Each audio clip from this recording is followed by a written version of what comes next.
చూడా ఇదేం పప్పు చెప్పు. మావా అది జీడిపప్పు మావా. నేను జీడిపప్పులోనే పుట్టి పెరిగినాను అల్లుడా.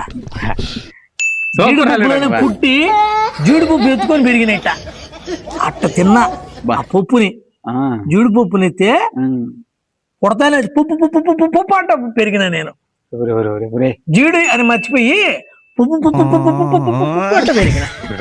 తిని తిని తిని అసలు ఎగిటేసిపోయింది అనుకో ఆ చిన్న పప్పులు తిన్నా నేను. అబ్బా జీడిపప్పు, బాదం పప్పు, అసలు బాదం చెట్టు కింద మంచం వేసుకుని నిద్రపోయేది నేను. ఏది బాదం చెట్టు కింద లతకి నోట్లోనే పడేది.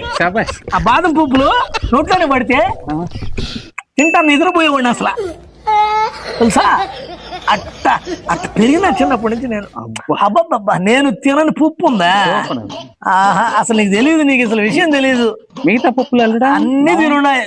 పిస్తా పప్పు అయితే అసలు ఎట్ట తినున్నాను తెలుసా? చెప్తానులే తినుండేది, నీకు తెలియదు అనుకో.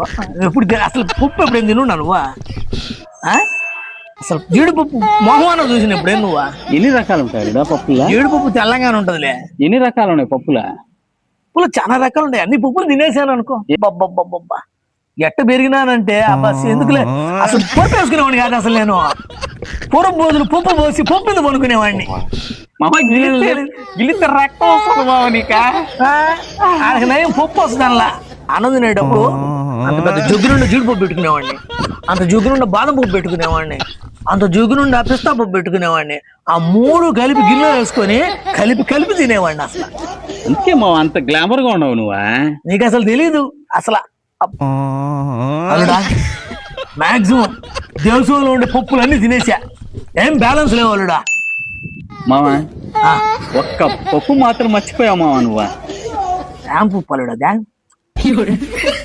మావా ఆ పప్పు గాని తింటే మళ్ళీ మళ్ళీ నాకు ఆ పప్పు కావాలని అడగవు మావా నువ్వా.